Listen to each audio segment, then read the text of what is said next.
Hello बच्चों। यहाँ लिखा है particle is fired from A in the diagonal plane of building dimension 20 metre 15 metre and 12.5 meters just clears the roof diagonally and falls on the other side of the building at B. It is observed that particle travels at an angle of 45 with the horizontal when it just clears the edge P and Q of diagonally opposite. तो range A B पूछी गई है क्या है। तो देखिए भाई, वापस से हमको क्वेश्चन स्टार्ट पी से करना पड़ेगा। अगर हम पीछे वाला सारा डाटा देख करके आए तो हमें क्वेश्चन का आंसर भी पीछे निकल चुका है, बट हमको फिर से लगाना पड़ेगा क्योंकि ये इंडिविजुअल क्वेश्चन मान के मैं आपके लिए कर रहा हूं। तो यहाँ जो पी क्यू होगा, ये P Q is the range. इसको हमने सॉल्व किया तो 15 का स्क्वायर प्लस 20 का स्क्वायर हमको मिल गया 25। यहां कहीं पे इसकी वेलोसिटी कुछ भी हो गई यूपी। क्लियर है, बराबर है। तो ये जो हम लोगों के पास रेंज मिला, तो रेंज इज इक्वल्स टू हम लोग यहां से लिख सकते थे पी का स्क्वायर साइन 2 थीटा 1 हो जाएगा डिवाइडेड बाई जी। जी की वैल्यू 10 हो गई, तो 25 इंटू 10 बराबर यहां की वेलोसिटी का स्क्वायर। तो यहां से यू पी जो हम लोगों के पास मिलता है, ये आ रहा है 5√10 मीटर पर सेकेंड।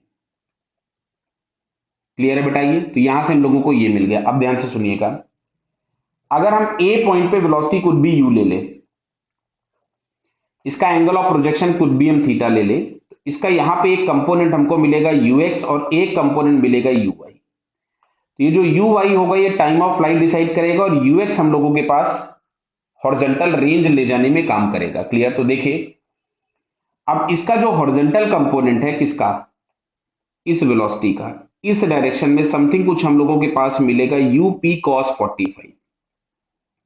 और ये जो कंपोनेंट होगा वो इस यूएक्स के बराबर होगा। क्यों? क्योंकि हॉरिजॉन्टल वेलोसिटी प्रोजेक्टाइल में हमेशा कांस्टेंट होती है, तो इसको हम लोग लिख सकते थे यूपी कॉस 45,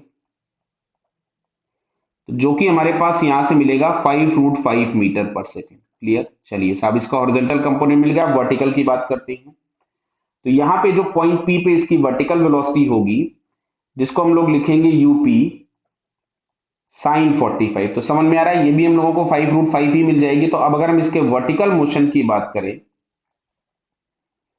तो इसकी इनिशियल वेलोसिटी कुछ भी मैंने यूवाई लिखी थी, फाइनल वेलोसिटी हो जाती है 5√5 metre per second after travelling height of 12.5 metres. ठीक है। अंडर ग्रेविटी, अंडर ग्रेविटी मतलब ए बराबर हमको दिया हुआ है -10 मीटर पर सेकेंड स्क्वायर।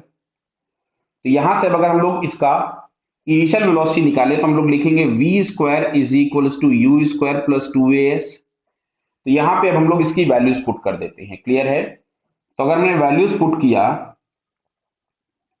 तो 125 यू वाई स्क्वायर 2 इंटू 12.5। तो जो इनिशियल वेलोसिटी का स्क्वायर आ रहा है, ये आ रहा है 375 मीटर स्क्वायर पर सेकेंड स्क्वायर। क्लियर है, क्योंकि वेलोसिटी का स्क्वायर। तो यहां से हम लोगों को ये जो वर्टिकल वेलोसिटी मिल रही है यू वाई मिल गई। क्लियर है। तो जो टाइम ऑफ फ्लाइट होता है उसको हम लोग लिख सकते थे 2 टाइम्स वर्टिकल वेलोसिटी अपॉन जी। क्लियर है, बराबर समझ में आ रहा है। तो ये हमारे पास टाइम ऑफ फ्लाइट हो गया। तो रेंज के नाम पे हम लोगों को लिखना होता था horizontal component into time of flight.